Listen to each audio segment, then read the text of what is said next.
Assalamualaikum warahmatullahi wabarakatuh. Selamat datang di The Myth Horror, tempat di mana kisah gaib, misteri dan teror malam hari menjadi nyata.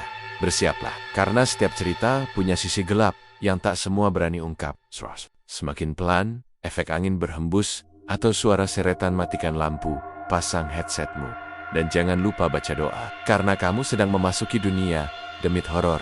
Di sebuah desa kecil yang dikelilingi persawahan dan pohon bambu, hiduplah seorang pria bernama Pak Paiman. Usianya 45 tahun, berperawakan sedang dengan wajah kelelahan karena hidup yang keras. Ia tinggal bersama istrinya, Bu Arum, wanita sederhana yang setia menemani sejak awal menikah. Mereka dikaruniai dua anak, Rehan yang berumur 7 tahun dan Lala, bayi perempuan berumur 1 tahun yang baru saja bisa berjalan dan sering tertawa kecil saat melihat ayam di halaman rumah. Pak Paiman dan istrinya membuka warung makan kecil di pinggir jalan desa. Menu andalan mereka adalah ayam kremes. Ayam goreng yang dibalut kremesan garing itu dimasak dengan resep turen temuren dari ibunya. Setiap pagi, mereka bangun sebelum subuh. Pak Paiman menyembelih ayam, sedangkan Bu Arum menyiapkan bumbu, nasi, dan sambal. Rehan kadang membantu menyapu halaman warung, sedangkan Lala diasuh bergantian sambil mereka berjualan. Namun sayangnya, warung itu sepi pembeli. Bahkan ketika aroma kremesan itu menguar hingga ke jalan, orang-orang lebih memilih makan di warung milik Pak Wowo, tetangga mereka yang letaknya hanya 100 meter dari sana. Warung Pak Wowo jauh lebih ramai. Pembelinya tak henti-henti, datang dari pagi sampai malam. Kadang sampai ada yang antre berdiri karena tempat duduk tak cukup. Padahal, ayam kita juga enak ya mas, gumam Bu Arum suatu malam ketika mereka menghitung uang hasil jualan yang tak seberapa. Pak Paiman mengangguk lemas. Iya, padahal resepnya dari ibu, tapi entah kenapa, warung si Wowo itu nggak pernah sepi. Rasa iri mulai tumbuh di hati Pak Paiman. Ia sering memandangi warung Pak Wowo dari kejauhan. Lampu warung itu terang benderang, suara tawa pembeli terdengar riuh. Berbeda jauh dengan warungnya yang sunyi, dan hanya sesekali dikunjungi warga yang iba. Apa jangan-jangan dia pakai penglaris? Tanya Pak Paiman suatu malam saat mereka sudah hendak tidur. Bu Arum hanya menggeleng, tak mau menuduh. Tapi jauh di dalam hatinya, ia pun merasakan kejanggalan yang sama. Apalagi beberapa warga pernah membisikkan bahwa ada yang melihat Pak Wowo pergi ke arah hutan tengah malam, membawa sesuatu dalam bungkusan kain putih.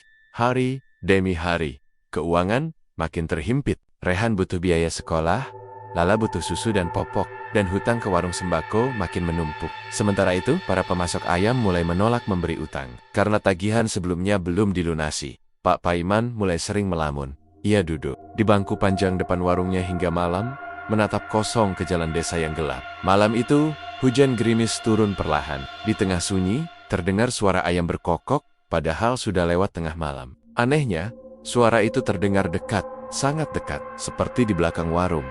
Pak Paiman berdiri dan menoleh, tapi tak ada apa-apa di sana. Yang ada hanya sisa bumbu dan ember kosong. Tapi tak lama kemudian, angin dingin berhembus, dan di kejauhan, ia melihat bayangan seseorang berdiri di ujung jalan. Sosok itu mengenakan kain lusuh dan mengangkat satu tangan, seolah memanggil. Pak Paiman sempat melangkah maju, tapi suara tangisan Lala dari dalam rumah membuatnya tersentak. Ia masuk ke dalam dengan perasaan tak tenang. Malam itu, ia bermimpi. Aneh. Dalam mimpi itu, ia berada di sebuah warung yang sangat ramai. Meja-meja penuh oleh pelanggan, uang berhamburan di laci, dan ayam goreng di nampan-nampan besar. Tapi ada satu yang ganjil di dinding warung, tergantung foto orang tuanya dengan mata kosong. Dan suara bayi menangis tak henti dari dapur. Saat terbangun, keringat dingin membasahi tubuhnya. Di luar, ayam masih berkokok, meskipun hari belum. Pagi, dalam hati, Pak Paiman mulai merasa, mungkin ia perlu melakukan sesuatu. Sesuatu yang lebih dari sekadar resep enak dan kerja keras. Sesuatu yang bisa membuat warungnya seramai milik Pak Wowo. Dan jalan itu akan membawanya jauh. Hari-hari berlalu seperti biasa. Warung Pak Paiman tetap sepi.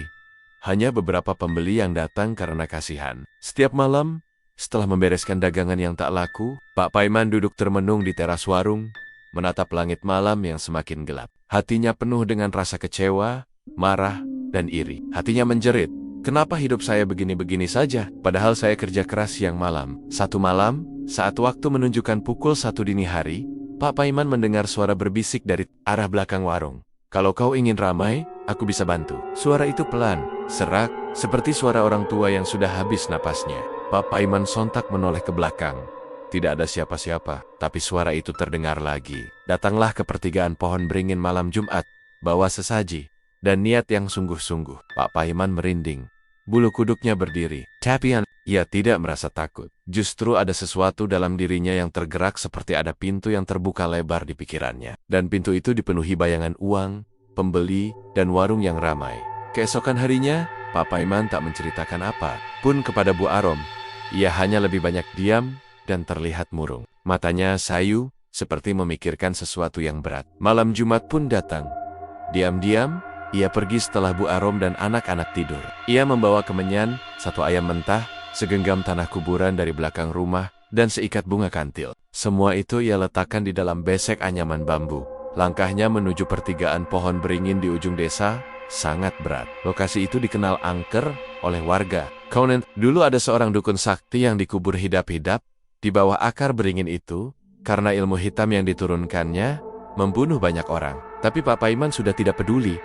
Sesampainya di sana, suasana sangat sunyi. Kabut tipis menggantung di bawah sinar bulan yang pucat. Pak Paiman meletakkan sesaji, lalu duduk bersila. Ia menyalakan kemenyan dan menunduk. Detik demi detik berlalu. Angin berhenti bergerak.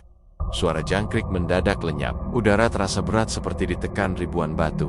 Tiba-tiba, dari balik kabut, muncul sosok berjubah hitam dengan wajah tertutup kain. Sosok itu melayang pelan di depan Pak Paiman. Suaranya berat, seperti berasal dari perut bumi. Kau memanggilku, dan aku datang. Pak Paiman berusaha bicara, tapi lidahnya keluh. Kau ingin warungmu ramai? Maka berikan aku sesuatu yang paling berharga. Pak Paiman mulai berkeringat dingin. Apa yang kau maksud? Tanyanya lirih. Sosok itu tertawa kecil. Lalu ia menunjuk ke dada Pak Paiman. Darahmu. Tapi bukan darahmu yang kupinta, melainkan darah mereka yang mengalir dari tubuhmu, orang tua dan keturunanmu. Pak Paiman terdiam. Wajah kedua orang tuanya terbayang. Begitu pula Rehan dan Lala. Tapi dalam pikirannya, suara lain berbisik. Ini demi masa depan. Mereka pun tak akan menderita, hanya sebentar saja. Bila kau setuju, tandai malam ini. Dalam 7 hari, tumbal pertama harus diserahkan. Atau, kau yang akan diambil lebih dulu. Sosok itu menghilang perlahan, dan daun-daun kering mulai berjatuhan satu persatu meski tak ada angin. Bau Amestera tiba-tiba menusuk hidung Pak Paiman, membuatnya mual. Ia terhuyung dan hampir jatuh saat berdiri. Dalam perjalanan pulang, langkah Pak Paiman terasa berat. Tapi bukan karena takut, melainkan karena pikirannya kini penuh dengan rencana. Keesokan harinya, ia mulai bersikap dingin. Ia berbicara seadanya dengan Bu Arom.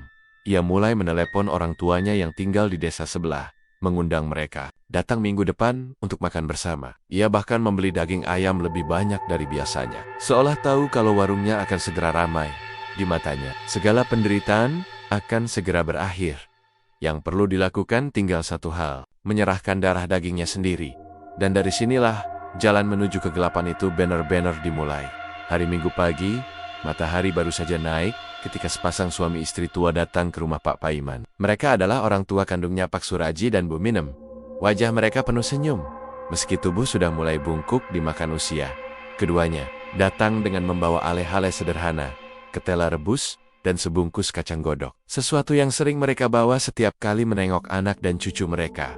Bu Minem langsung menggendong Lala sambil tertawa. Sedangkan Pak Suraji duduk di teras, memuji ayam goreng buatan Bu Arum yang katanya selalu bikin rindu. Suasana rumah hari itu hangat, penuh canda dan tawa. Rehan pun gembira karena bisa bermain bersama kakek dan neneknya, tapi tidak dengan Pak Paiman. Wajahnya tampak dingin, kosong. Ia hanya duduk diam, mengangguk seadanya, bahkan senyumnya terlihat. Dipaksakan, di dalam dadanya terjadi pertarungan hebat. Hatinya menjerit, tapi pikirannya sudah membatu. Ia sudah membuat keputusan. Pesugihan sudah dimulai, dan malam ini adalah tenggat waktu tumbal pertama. Bila ia gagal, nyawanya sendiri akan jadi gantinya. Malam harinya, Pak Paiman menyiapkan makan malam. Ia masak lebih banyak dari biasanya. Nasi putih mengepul, ayam kremes digoreng kering, sambal terasi disajikan hangat. Semua anggota keluarga duduk melingkar. Pak Suraji memuji masakan anaknya. Wah, enak banget ini, Man. Kamu tambah jago masak ya. Pak Paiman hanya tertawa kecil. Di balik senyum itu, ia menyimpan niat paling busuk yang pernah muncul dalam hidupnya.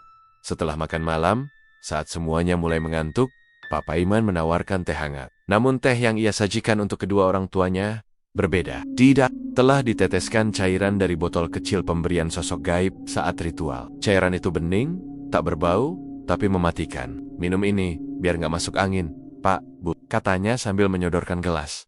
Pak Suraji dan Bu Minem meminum teh itu tanpa curiga sedikit pun. Mereka bahkan mengucapkan terima kasih sebelum menyeruputnya. Setengah jam kemudian, saat suasana rumah sunyi, terdengar suara tubuh roboh dari kamar tamu. Bu Arom yang hendak ke dapur pun sontak panik dan berlari ke kamar. Ia menjerit histeris saat melihat mertuanya tergeletak di lantai, tubuhnya kejong-kejong, mulut mengeluarkan busa, dan mata membelalak tajam. "Paiman, ada apa ini?" jerit Bu Erem. Pak Paiman berpura-pura panik, ikut berlari ke kamar. Ia berteriak seolah tak tahu apa yang terjadi. Dengan cepat, ia mengangkat tubuh kedua orang tuanya dan pura-pura menelepon tetangga untuk minta bantuan. Tapi ia tahu betul, sudah terlambat. Tak lama, keduanya dinyatakan meninggal. Keterangan dari bidan desa menyebutkan bahwa mereka kemungkinan besar keracunan makanan. Pak Paiman hanya tertunduk saat semua orang berkumpul di rumahnya. Ia menangis bukan karena duka, tapi karena takut. Takut ketahuan, takut dihantui. Tapi yang lebih kuat dari semua ketakutan itu adalah rasa puas. Karena malam itu, warungnya mulai berubah.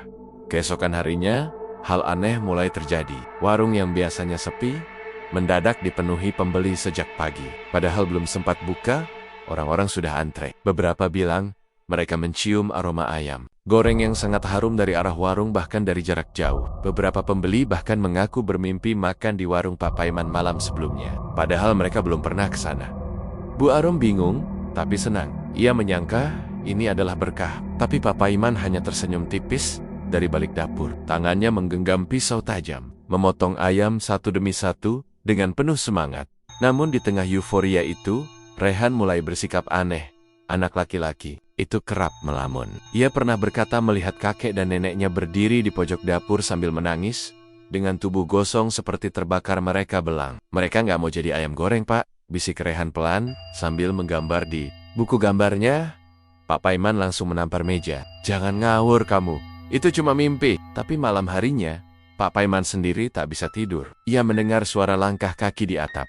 Langkah berat, seperti orang tua yang pincang. Lalu terdengar suara bisikan lembut suara ibunya. "Kenapa, Nak? Kenapa kamu tega?" Pak Paiman menutup telinganya, menggigil di dalam selimut. Tapi suara itu makin jelas, dan bau sangit mulai tercium dari arah dapur. Bau daging terbakar, dan suara ayam berkokok. Diselingi suara tangisan, warungnya memang mulai ramai. Tapi harga yang dibayar baru saja dimulai. Sejak malam kematian orang tua Pak Paiman, suasana rumah mereka perlahan berubah. Bukan lagi rumah sederhana yang hangat dengan suara tawa anak-anak, melainkan rumah yang terasa lebih dingin dan sunyi. Meskipun pintu dan jendela selalu tertutup rapat, angin seolah selalu menyelinap dari celah manapun, membawa bau anyir dan aroma sangit seperti daging hangus. Namun yang paling terasa mengganggu adalah suara-suara aneh yang muncul setiap malam dari arah dapur. Awalnya hanya samar, tangisan bayi yang lirih, seperti sedang ketakutan atau kesakitan. Bu Arom mengira itu suara Lala, anak bungsu mereka. Tapi ketika ia mendekat dan melihat Lala tertidur pulas di ranjang, suara itu tetap terdengar. Dari arah dapur yang gelap, "Mas, kamu dengar suara itu?" tanya Bu Arom pada Pak Paiman yang sudah setengah tidur.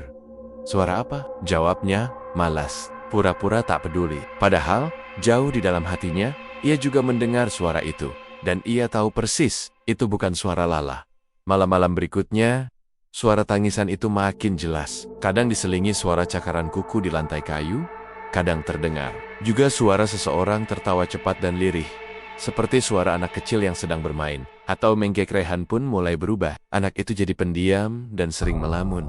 Ia menolak makan ayam goreng buatan ayahnya. Ia bahkan sering menangis jika disuruh duduk di dekat dapur. Suatu malam, Rehan berkata lirih kepada ibunya, "Ayah, nyuruh kakek sama nenek jadi ayam goreng." Bu Arom yang sedang menyuapi Lala langsung menoleh tajam. "Kamu ngomong apa, Le?" Mereka bilang, "Nanti giliran aku dan Lala." Ucapan Rehan membuat Bu Arom ketakutan. Tapi Pak Paiman membentak, "Jangan dengerin omongan anak kecil, itu cuma mimpi." Bentakan itu membuat Rehan menangis ketakutan. Sementara Lala tiba-tiba ikut menangis tanpa sebab. Malam demi malam, suasana semakin tidak wajar. Dapur mereka, tempat memasak ayam kremes yang kini tak pernah sepi pembeli, terasa seperti sarang sesuatu yang menyeramkan. Kompor sering menyala sendiri, minyak panas bisa mendidih meski belum dinyalakan. Dan yang paling mengerikan, Bu Arom pernah menemukan seonggok bulu ayam berwarna kehitaman di dalam bak cuci piring, basah dan bau busuk. Tapi puncak teror datang pada malam Jumat. Saat itu hujan turun deras, listrik sempat padam, menyisakan nyala redup dari lampu emergency kecil di ruang tamu. Bu Arom sedang menenangkan Lala yang terus menangis tanpa henti sejak maghrib. Rehan sudah tertidur lebih dulu, tapi wajahnya pucat dan tubuhnya dingin. Pak Paiman duduk di dapur, menyiapkan bumbu ayam untuk esok hari. Tapi tiba-tiba, ia mendengar suara pintu lemari terbuka dengan sendirinya. Angin dingin menyapu tengkuknya. Ketika ia menoleh, lampu emergency di ruang tamu mati, gelap gulita. Dan di kegelapan itu, terdengar suara. Bukan hanya satu. Tangisan bayi, suara ayam berkokok, dan langkah kaki kecil berlari-lari di atas plafon. Pak Paiman berdiri, matanya menatap ke arah kompor. Kompor itu menyala sendiri.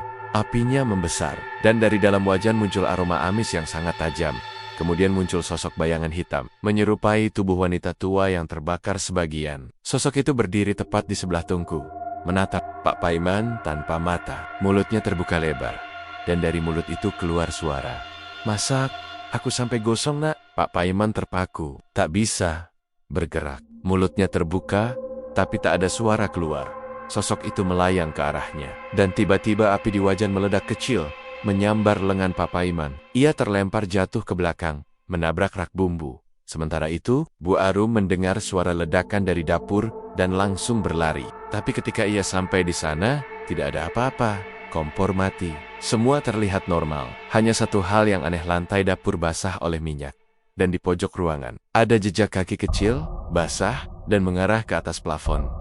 Keesokan paginya, Rehan demam tinggi. Ia mengigau dalam tidurnya, menyebut nama kakek dan neneknya. Ia menangis sambil mengucap, "Jangan goreng aku, jangan goreng Lala." Bu Arum tak tahan lagi. Ia mendesak Pak Paiman untuk bicara jujur, tapi Pak Paiman tetap bungkam. Ia hanya bilang, "Jangan ikut campur, ini semua demi kita, demi masa depan." Namun malam itu, Bu Arum bermimpi. Dalam mimpinya, ia melihat tungku penggorengan besar yang menghitam, berisi darah mendidih. Di sekeliling tungku, berdiri arwah kakek dan nenek Rehan, memegangi Lala yang menangis keras, dan Pak Paiman sedang menggoreng ayam yang perlahan berubah menjadi tubuh Rehan yang menghitam. Bu Arom terbangun sambil menjerit, dan ia tahu, ada sesuatu yang sangat salah dengan warung ini. Dan lebih parahnya lagi, tumbal berikutnya mungkin akan diambil dalam waktu dekat. Suasana rumah Pak Paiman kini benar-benar berubah. Sekilas tampak normal, warung selalu ramai, uang terus mengalir, dan para pembeli datang dari berbagai tempat. Tapi di balik dinding rumah yang tampak biasa itu, suasana begitu suram dan penuh tekanan. Bu Arum makin sering murung. Ia tahu ada yang tak beres. Terlalu banyak hal aneh yang terjadi sejak kematian mertuanya. Suara-suara aneh di malam hari, kompor yang menyala sendiri, bayi menangis dari dapur, dan yang paling menyiksa, Rehan dan Lala berubah drastis. Rehan yang dulu ceria, kini murung, sering termenung di pojok kamar, sambil menggambar sosak-sosak menyeramkan. Lala yang baru bisa berjalan, tak mau lagi digendong selain oleh ibunya. Setiap melihat ayahnya, dia menangis dan menyembunyikan wajahnya. Namun di mata Pak Paiman, semua itu tak penting. Ia terlalu fokus pada warung yang semakin ramai. Setiap malam ia menghitung uang dengan mata berbinar. Tapi dari dalam hatinya, suara-suara mulai berbisik lagi. Tumbal kedua, anakmu, darah keturunanmu, ambil, atau kau yang akan diambil. Pak Paiman mulai tak bisa tidur. Matanya memerah, wajahnya makin kurus. Ia bicara sendiri, berjalan mondar-mondar tengah malam. Kadang terdengar ia tertawa pelan di dapur, sambil mencincang ayam. Lalu datanglah malam Jumat berikutnya. Suatu malam yang kelam, tanpa bulan, hujan turun deras sejak sore. Kilat menyambar langit desa, dan suara guntur mengguncang genteng rumah. Semua warga memilih tetap di dalam rumah. Tapi di warung Pak Paiman, masih ada pembeli yang datang, walau hanya segelintir. Dan anehnya, mereka semua tampak asing. Wajah mereka pucat, dan mata mereka kosong. Bu Erum memperhatikan dari balik tirai. Ia merasa merinding. Tapi hal terburuk terjadi setelah tengah malam. Saat semua sudah tertidur, Bu Erum terbangun karena mendengar suara Lala menangis. Tapi tangisannya berbeda. kali ini lebih lirih, seperti dicekik. Ia bangkit dari tempat tidur dan berlari ke kamar bayi, dan saat ia membuka pintu, kamar itu kosong. Lala tak ada di ranjang. "Lala!" jerit Bu Erem. Ia panik, berlari ke dapur, ke ruang tamu ke Kalong Meya, tapi tak ada jejak Lala. Sampai akhirnya, ia mendengar suara gemericik minyak panas dari dapur, dengan jantung berdebar. Ia membuka pintu dapur dan, apa yang ia lihat membuat lututnya nyaris lemas. Pak Paiman berdiri di depan kompor yang menyala. Minyak mendidih di dalam wajan besar, dan di sampingnya, ada bungkusan kain putih yang bergerak-gerak pelan. "Mas, apa kau lakukan? Di mana Lala?" Pak Paiman menoleh, matanya merah, wajahnya seperti orang kesurupan. "Dia, bagian dari perjanjian. Setelah ini, semuanya akan semakin lancar. Warung kita bakal dikenal sampai kota." Bu Arom menjerit dan mendorong suaminya hingga jatuh. Ia membuka bungkusan kain dan di dalamnya, Lala, bayi mungil itu, menggigil dan menangis pelan. Matanya penuh ketakutan. Bu Arom langsung memeluknya erat. Tiba-tiba, suara keras terdengar dari arah kamar Rehan.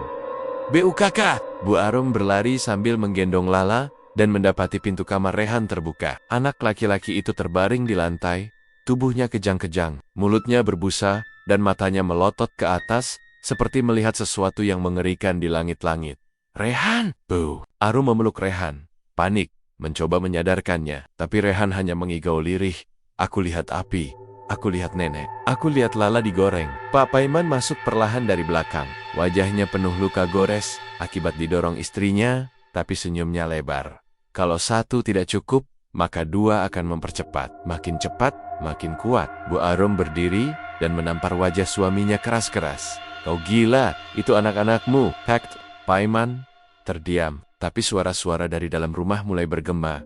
Tangisan, tawa bayi, dan suara ayam berkokok keras dari dalam tungku dapur. Lampu rumah berkedip, lantai bergetar pelan, dan dari arah jendela muncul wajah Pak Suraji dan Bu Minam. Wajah mereka gosong, penuh luka, menatap dari luar rumah dengan mata penuh dendam. "Paiman, kau sudah melampaui batas." Pak Paiman menjerit. Ia menutup telinganya, lari ke dapur, tapi suara-suara itu terus mengikuti. Dinding rumah berdarah, panci dan wajan berjatuhan sendiri. Ayam-ayam di kandang menjerit seperti manusia. Rehan tiba-tiba berhenti bergerak, tubuhnya dingin, nafasnya pelan. Bu Arom menangis, mengguncang tubuh putranya. "Rehan, bangun nak, bangun." Tapi Rehan hanya membuka mata sedikit dan berkata lirih, "Ayah, udah milih kita jadi makanan." Dan Rehan pun berhenti bernapas. Bu Arum menjerit. Pak Paiman jatuh terduduk di dapur, memandangi api yang menyala sendiri. Di tungku penggorengan, tumbal kedua telah diambil. Tapi teror belum berakhir. Setelah kematian Rehan, rumah Pak Paiman tak lagi terasa seperti rumah. Duka menyelimuti setiap sudutnya. Lala, satu-satunya anak yang tersisa, kini lebih sering menangis. Bahkan ketika tidak diganggu, ia hanya diam dalam pelukan Bu Arom, menolak makan, menolak disentuh oleh siapapun kecuali ibunya. Bu Arum menjadi sosok yang rapuh, tapi siaga. Matanya sembab, tubuhnya kurus, tapi ia terus menjaga Lala agar tidak hilang seperti Rehan. Sejak malam tragis itu, ia tidak pernah membiarkan bayinya lepas dari pelukan. Ia tahu suaminya sudah tidak waras, bukan lagi Paiman yang dulu, bukan lagi lelaki yang ia nikahi dengan cinta. Kini, suaminya adalah boneka dari kekuatan gelap yang haus darah. Di sisi lain, warung ayam kremes milik Pak Paiman justru semakin meledak. Pembeli datang dari desa lain, bahkan ada yang datang Jojo dari Cotat. Anehnya, mereka semua datang saat hari mulai gelap, bukan di siang hari seperti warung normal pada umumnya. "Pak, ayam kremesnya kok beda ya sekarang?" tanya seorang pembeli. "Suatu malam, beda gimana?" balas Pak Paiman. "Rasanya kayak lebih gurih, tapi juga aneh. Seperti ada rasa daging lain. Entah kenapa, tiap habis makan, saya malah mimpi buruk." Pak Paiman hanya tertawa. Yang penting, enak kan? Tapi yang membuat bulu kuduk warga mulai berdiri adalah bentuk ayam goreng itu. Mulai ada yang memperhatikan bahwa beberapa potong ayam memiliki bentuk tak wajar seperti jemari manusia. Ada satu pembeli yang menemukan tulang kecil menyerupai tulang bayi di dalam kremesan. Dan malam itu, ia langsung muntah begitu tiba di rumah. Seorang ibu rumah tangga lain bahkan mengaku melihat potongan ayam goreng dengan wajah kecil terukir di permukaannya. Mata terpajam, mulut terbuka, seperti wajah bayi yang sedang menangis. Desas-desus menyebar cepat. Warung Pak Paiman mulai dijauhi warga asli kampung. Tapi anehnya, pembeli terus berdatangan namun wajah-wajah mereka asing, pucat, dan matanya kosong seperti tak memiliki jiwa. Bu Arum semakin gelisah. Ia mendengar dari tetangga bahwa suara tangisan Rehan masih terdengar di belakang rumah, terutama saat ayam sedang digoreng. Ia juga sempat melihat bayangan anak laki-laki berlari-lari di halaman. Padahal tak ada siapa-siapa. Kadang Lala menunjuk ke pojok dapur dan berkata dengan suara pelan, "Abang, abang." Bu Arum memutuskan untuk mengubur semua panci dan wajan lama. Ia menggali di belakang rumah saat Pak Paiman keluar membeli ayam. Ia ingin memutus semua hubungan dengan pesugihan itu. Tapi saat menggali tanah, ia menemukan tulang kecil yang masih dibungkus kain putih. Jantungnya nyaris berhenti. Ia tahu, itu bukan tulang ayam. Tangisnya pecah seketika. Sementara itu, Pak Paiman mulai sepenuhnya dikuasai oleh kekuatan hitam. Ia tidak lagi tidur. Wajahnya penuh lingkaran hitam, matanya merah, dan tubuhnya semakin kurus seperti dikuras dari dalam. Tapi ia terus tertawa setiap malam, duduk di dapur, sambil mengelus wajan besar yang kini selalu panas, seolah memiliki nyawa sendiri. Suatu malam, suara ketukan keras terdengar dari pintu belakang. Bu Arum yang memeluk Lala hanya bisa menggigil. Ia tahu suara itu bukan manusia, apalagi ketika suara ketukan itu disusul oleh suara ayam berkokok dengan tawa anak kecil di ujungnya. Tok, tok, tok. "Bunda, aku lapar." Bu Arum menangis. Ia menutup telinga Lala dan berdoa dalam hati. Di luar, Pak Paiman membuka pintu belakang. Yang berdiri di sana bukan orang, tapi sosok besar, berwujud ayam hitam raksasa dengan paruh berdarah dan mata merah menyala. Di punggungnya menempel kepala kecil anak-anak, termasuk wajah Rehan yang menyeringai lebar. Sosok itu menatap Pak Paiman dan berkata, "Waktunya, tumbal terakhir." Pat Paiman tertawa histeris. Ia tak lagi mengenal batas. Ia menyeret dirinya kembali ke dalam rumah, menyalakan tungku besar di dapur, dan memanggil istrinya. "Arum, bawa Lala ke sini. Aku tahu, giliran dia sekarang." Bu Arum berlari ke kamar, mengunci pintu, memeluk Lala erat-erat sambil menangis histeris. "Ampun ya Allah, jangan ambil anakku lagi. Cukup Rehan, cukup." Tapi suara-suara di dapur semakin liar. Piring berjatuhan, suara ayam berkotek bersahutan dengan tawa anak kecil, dan di antara itu semua terdengar sayap-sayap suara, "Pak Paiman, kalian semua milikku. Aku korbankan kalian demi kejayaan." Malam itu, warga sekitar melihat asap hitam pekat membumbung dari atap warung Pak Paiman. Tapi ketika mereka datang keesokan harinya, warung itu kosong. Tidak ada suara, tidak ada ayam, tidak ada bau masakan, hanya ada satu hal yang tertinggal. Sepiring ayam kremes dengan 3 potongan kecil yang menyerupai tangan manusia, dan di dinding warung itu terukir dengan darah. Satu lagi, sebelum semuanya selesai. Pagi itu, desa gempar. Warung ayam kremes milik Pak Paiman ditemukan terbuka lebar oleh seorang petani yang kebetulan lewat. Tak ada satupun orang di dalamnya, tapi yang membuat bulu kuduk berdiri adalah bau amis darah yang menyengat dari dapur, serta asap hitam yang masih menggantung di langit-langit. Di dalam tungku penggorengan, minyak masih mendidih sendiri. Meski api mati, Pak Paiman, Bu Arum, dan Lala menghilang. Beberapa warga berani masuk setelah membaca tulisan aneh di dinding. Sebelum semuanya selesai, mereka hanya menemukan sepiring ayam kremes di meja. Namun potongannya terlalu kecil dan bentuknya menyerupai jari manusia. Kabar ini menyebar cepat. Wowo pesaing warung Pak Paiman, yang sejak awal curiga dengan keanehan warung itu, akhirnya memutuskan mencari jawaban. Ia mendatangi seorang dukun tua bernama Kisamin yang tinggal di kaki gunung. Dukun ini dikenal bisa melihat dunia yang tak kasat mata. Awalnya enggan, tapi setelah tahu ada korban anak-anak, Kisamin mau membantu. Sore itu, mereka mengunjungi rumah kosong milik Pak Paiman. Kisamin melangkah pelan, membawa dupa dan kendi kecil berisi air kembang. Ia berdiri di tengah ruang tamu, memejamkan mata, lalu mengucapkan mantra-mantra dalam bahasa Jawa kuno. Angin langsung berhembus dari arah belakang dapur, padahal semua pintu dan jendela tertutup rapat. Tiba-tiba, suara-suara mulai terdengar. Tangisan bayi, jeritan wanita, dan suara ayam berkokok bersahutan. Kisamin membuka matanya dan menatap Pak Wowo. Dia sudah terlalu dalam. Pak Paiman telah menyerahkan keluarganya untuk tumbal pesugihan, tapi dia melanggar satu hal penting. Ia serakah. Tumbal tak bisa dipilih seenaknya. Harus seikhlas hati, bukan karena keterpaksaan atau ketakutan. Pak Wowo menelan ludah, lalu Dia sekarang di mana? Kisamin menghela napas panjang. Di antara dua dunia, dunia manusia dan dunia setan. Kalau ia belum menyerahkan tumbal terakhir istri atau anaknya, maka arwah yang sudah dikorbankan akan mencabiknya hidup-hidup. Malam itu, Kisamin melakukan ritual pemanggilan arwah. Ia duduk di tengah warung Pak Paiman, membakar kemenyan, dan menyiram air kembang ke tanah. Aroma bunga bercampur bau amis segera memenuhi ruangan. Tak lama, bayangan mulai muncul satu persatu. Arwah Pak Suraji dan Bu Minam, orang tua Pak Paiman, berdiri di pojok dapur. Wajah mereka hitam, terbakar, dengan mata kosong dan darah menetes. Dari dagu, di sampingnya, Rehan, berdiri diam, memeluk boneka ayam yang sudah sobek-sobek. Mulutnya terbuka tapi tak bersuara. Lalu muncul Bu Arum, tubuhnya penuh luka, matanya menangis darah. Deep, Lala, bayi itu pucat, kepalanya tertunduk, dan wajahnya tampak seperti sudah tidak bernyawa. Kisamin mengatupkan kedua tangan.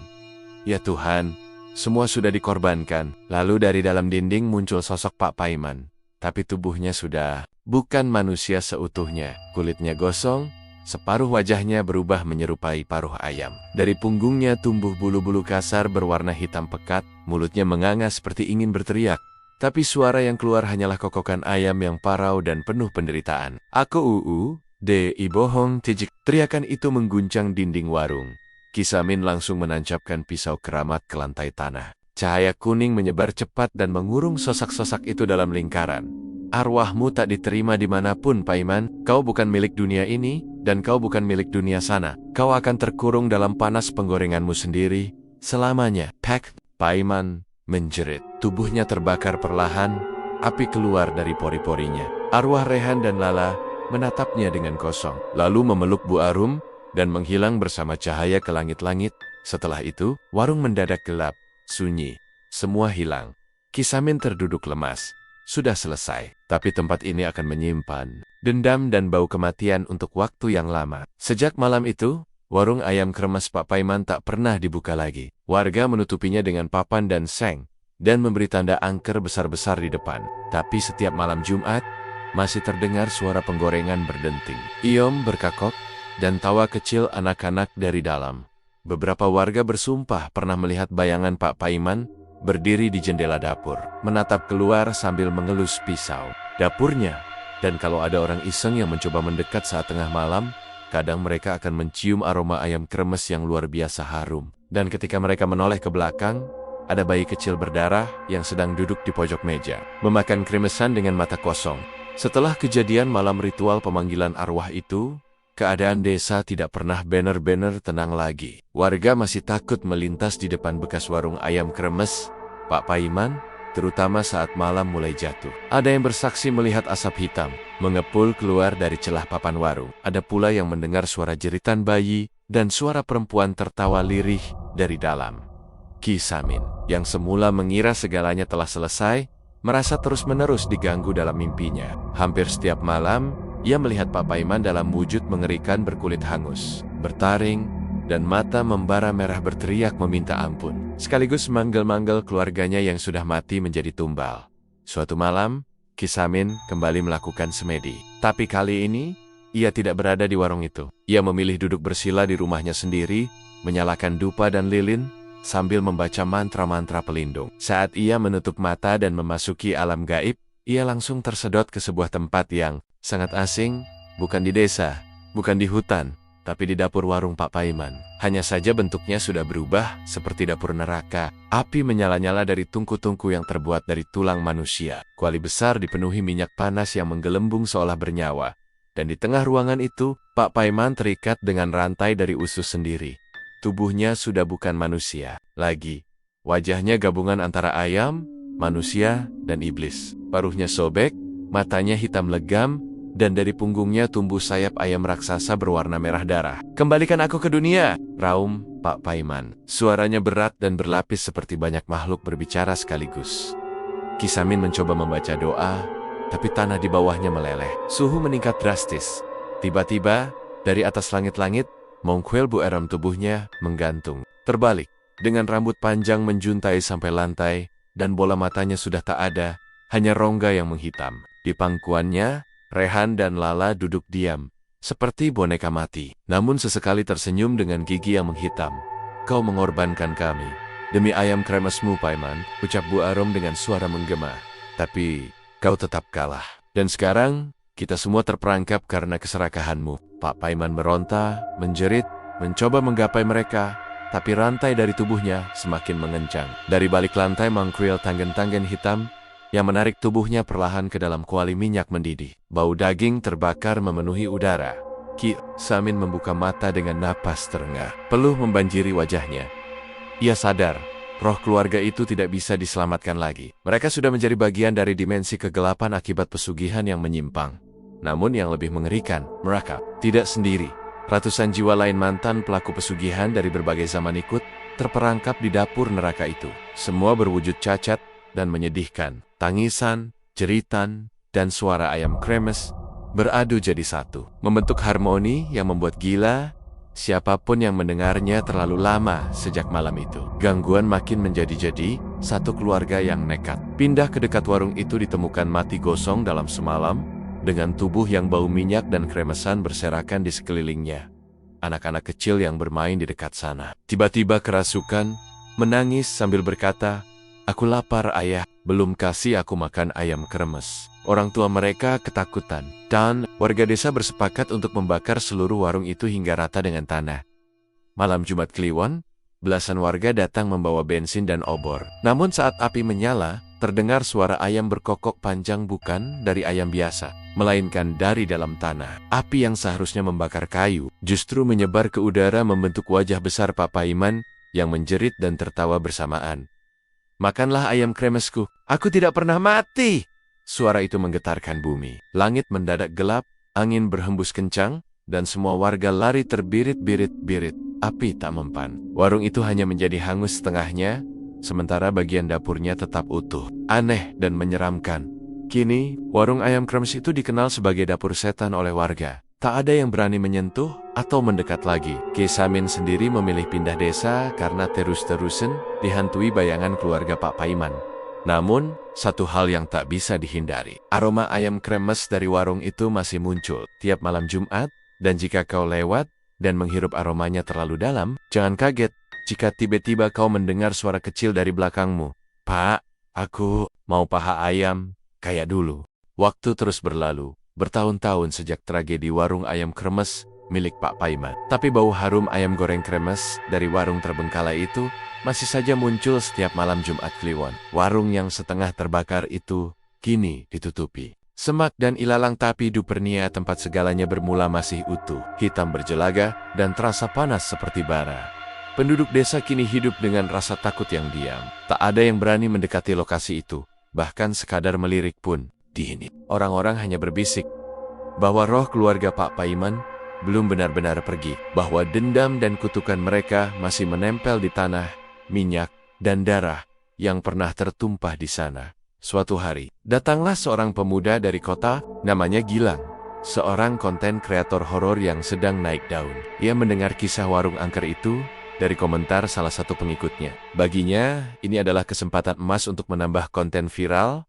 Warung ayam kremes berhantu, benarkah? Bekas pesugihan? Meski sudah diperingatkan warga sekitar, Gilang bersikeras.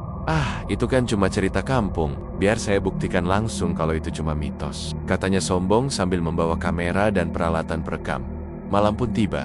Gilang masuk ke area warung. Hawa langsung berubah dingin, meski udara sebenarnya kering. Ia menyalakan kamera, mengarahkan cahaya senter ke sudut dapur yang masih utuh. "Ini dia, tempat semua rumor itu berasal," katanya di depan kamera. Tiba-tiba, kamera menangkap bayangan anak kecil duduk di pojok, menggenggam tulang ayam gosong. Gilang sontak menoleh, tapi sudut itu kosong. Tak lama kemudian, lampu kamera berkedip-kedip, udara makin sesak, bau amis dan hangus memenuhi ruangan. Lalu terdengar langkah kaki kecil, disusul suara perempuan menyanyi lirih lagu Nina Bobo. "Nina Bobo, oh Nina Bobo, kalau tidak Bobo, dimakan kremesan."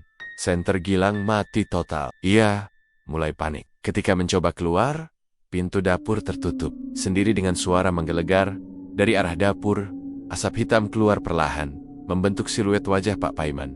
"Kau datang karena lapar juga?" Gilang menjerit. Kamera yang ia tinggalkan karena jatuh, saat mencoba kabur Messi Merikom, termasuk saat tengen-tengen hitam keluar dari lantai, menarik kakinya sambil tertawa, dan Gilang diseret ke bawah, ke dalam tanah dapur itu.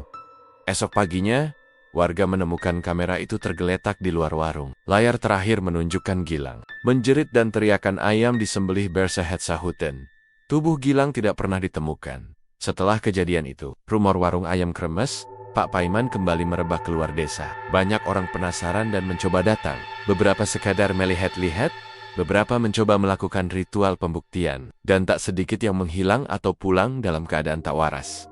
Warga desa akhirnya memutuskan memagar warung itu dengan garis merah, tanda larangan mistis. Beberapa orang pintar dari luar desa juga dipanggil. Tapi tak ada satupun yang sanggup menyegel tempat itu.